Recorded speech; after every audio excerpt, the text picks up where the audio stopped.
For 2 million Muslims, it's the journey of a lifetime. Pilgrims arriving in Mecca for Friday's opening of the Hajj. Absent this year, though, will be the Iranians when it became clear that months of negotiations would fall through. The name-calling going crescendo this week between Riyadh and Tehran. Magi worshippers, disgraced and misguided allies of Zionism. There's more where that came from. It's all in the context of last year's crush on the outskirts of Mecca, which killed more than 2,000 worshippers, including 400 Iranians. But it's about a lot more than just crowd safety. The regional rivals, one Sunni, the other Shia, engaged in proxy battles in Iraq, Syria, Lebanon, Yemen, Bahrain, and more. It's about power, influence, and yes, religion. But why does it have to be so bitter? What are the dangers of the current war of words for the wider Muslim world? And amid all the talk on this continent, here in Europe, of de-radicalization, how do you tone down the differences between the Saudis and the Iranians? Today in the France 24 debate, we're looking at what is more than a war of words. With us, Faisal Abu Al-Hassan, researcher at the King Faisal Center for Research and Islamic Studies, who happens to be in the French capital. Thank you for joining us. From London, Iranian analyst and former activist Farouk Nagadar, thank you for being with us. Thank you. Always a pleasure to say hello to Princeton University's Bernard Heikel, the author of Revival and Reform in Islam, who joins us from New York City. Hi, Bernard. Hi. And from the Lebanese capital, Hilal Kassan, who teaches at the American University of Beirut. Welcome to the show. Hi, my pleasure. The France 24 debate, where you can join the conversation, and you have on Facebook and Twitter, the hashtag F24debate. 60,000 Iranians attended last year's Hajj. This year, well, it'll be the happy few who have dual citizenship or who get to apply via another nation. Alan Gainsford has more. The war of words between Saudi Arabia and Iran is intensifying as Muslims from around the world gather for the annual Hajj pilgrimage. A clash stemming from the stampede that last year left hundreds dead, the worst disaster in Hajj history. An unofficial tally claims over 2,000 people lost their lives, although the Saudi government only admits to 769 deaths and has refused to release the details of its investigation. Iran is again calling for an apology. The government of Saudi Arabia must be held accountable for this incident. Unfortunately, this government has even refrained from a verbal apology to Muslims and Muslim countries. Ratcheting up the rhetoric, Saudi Arabia's most senior cleric has hit back, claiming that Iranians are not Muslims. We must understand they're not Muslims, and their enmity towards Muslims, especially the Sunnis, is very old. The two dominant Middle Eastern powers follow different branches of Islam, Shiite and Sunni, and vie for regional dominance. Around 60,000 Iranians took part in last year's Hajj, but the two sides could not agree arrangements for this year's pilgrimage, and Iranians have been barred from the event. The Hajj is a main pillar of Islam, a requirement for able-bodied Muslims to perform once in their lifetime. An estimated 2 million pilgrims took part in the journey last year. All right, some cynical reactions on the hashtag F24 debate. Business as usual in the Middle East. Unfortunately, when will they calm down and figure out options to coexist? Faisal Abu Al-Hassan, the Grand Mufti, saying that Iranians are not true Muslims, that's not very constructive, is it? It's not very constructive, but I mean, there's a context definitely going on of a lot of name-calling and back and forth. And it's the Grand Mufti in Saudi Arabia, it's not necessarily a similar figure that we have in the Iranian government. The Grand Mufti says what he says. The Grand Mufti comes from the Council of Senior Scholars. But it doesn't reflect in Saudi Arabia's foreign policy. But this is a respected scholar. This is a respected scholar. Of course, Iranians are Muslims. Why does he say stuff like that?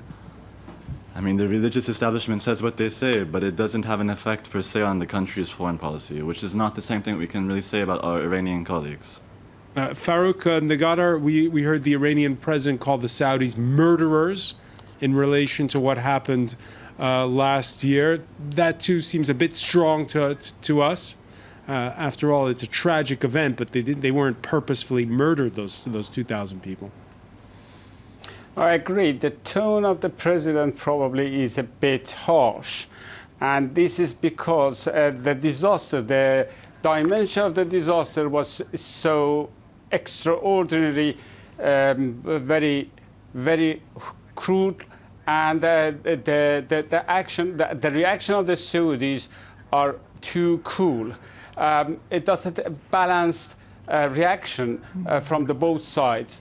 I blame more the Saudis who didn't handle the Hajj pilgrimage very smoothly and let the pilgrimage to do their traditions. Let me ask Bernard Heikel about that. I was reading today that there were something like 10,000 people who did the pilgrimage in 1927, and today it's 2 million. Could the Saudis be doing better when it comes to crowd safety and that sort of thing? It's actually between 2 and 3 million. And it's an extremely tight and small place where this many people get together. And the Saudis have spent billions on trying to manage the crowd and build up the infrastructure so that it can take so many people. As to whether the Saudis can do better, I'm sure they can do better. But going back to the earlier point that you were discussing as to this calling of the Iranians to non-Muslims by the Mufti of Saudi Arabia, these recriminations are actually mutual. They go both ways. If you listen to the speech of the supreme leader of Iran, the way he described the Saudis, the regime, the scholars of the regime, it was effectively also calling them non-Muslims in everything but actually saying that. And let me ask you, Bernard, when the leaders do that, do ordinary citizens read between the lines, or do they take it at face value? No, absolutely. People read between the lines, and the supreme leader in Iran speaks, and some of the words are sort of code for other things.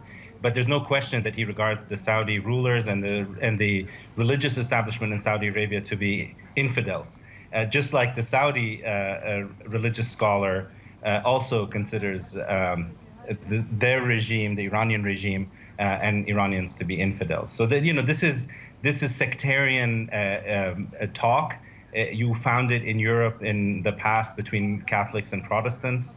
It's not unique to the Muslim world. And the question is, what are the political implications of this kind of rhetoric? Hilal Hassan, is this the worst you've ever seen in terms of the rhetoric between Riyadh and Tehran?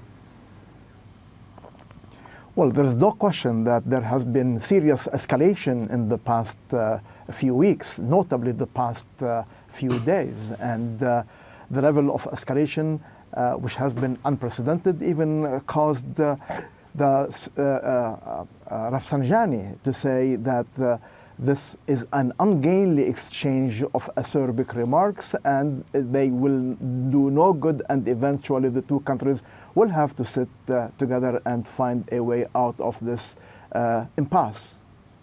They'll have to do it eventually. Where you are in Beirut, what's the impact? Yes.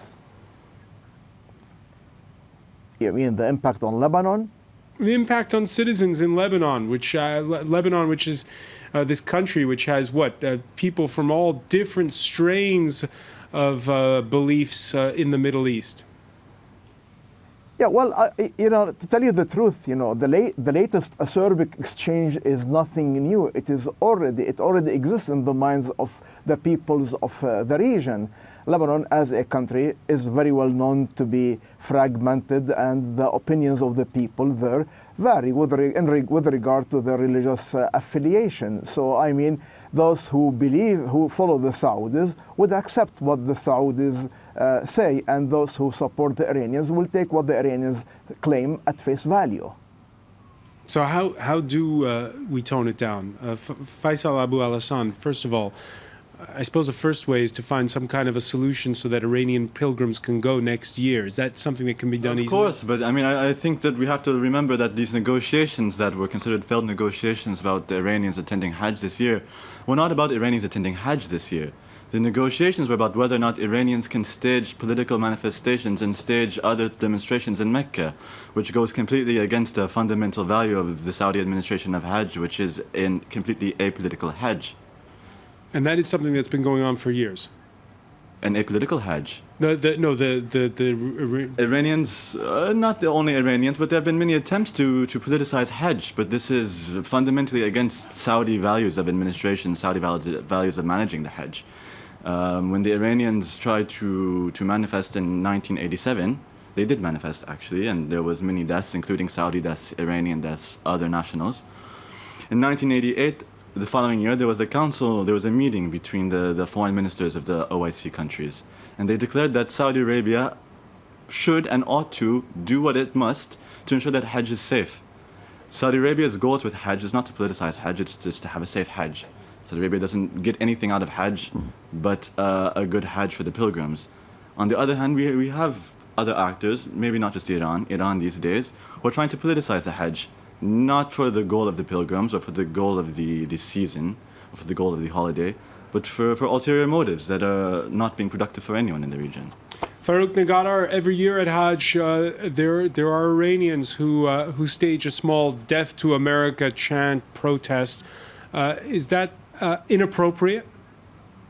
Long years ago, there was some slogans and there is to try to politicize the Hajj ceremonies, but a recent year there was no political action and there was no evidence that Iranians who were there to do their religious duty do anything political, and these political activities was the cause of their death.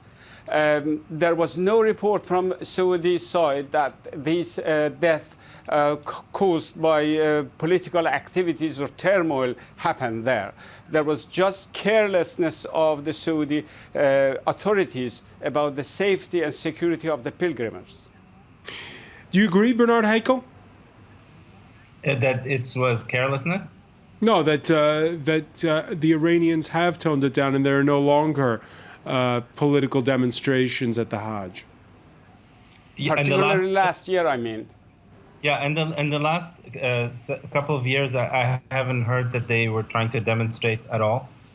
But you know, again, I don't think it was so much about the fear of Iranians demonstrating that stopped this. I mean, there is a context in which, in the region, the relations between the two countries are at an all-time low, because Iran, on the one hand, has pushed its advantage in Iraq, Syria, and in Yemen.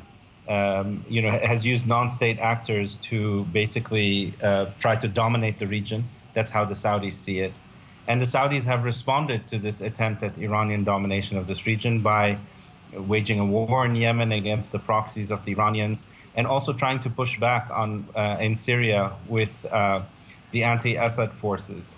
And this all culminated really early this year when the Saudis executed 47 individuals, one of whom was a fairly major a Shiite cleric, not Iranian, a Saudi cleric, but a Shiite. And the Iranians then responded by burning and torching the Saudi embassy in Tehran and the consulate in one other city. And then diplomatic relations broke down completely. Did the Saudis know that would be the consequence with the execution of Nimr al-Nimr? I don't think so, because I think the calculation was more of a domestic calculation to do with, 43 of the 47 were actually Al-Qaeda and ISIS leaders and ideologues.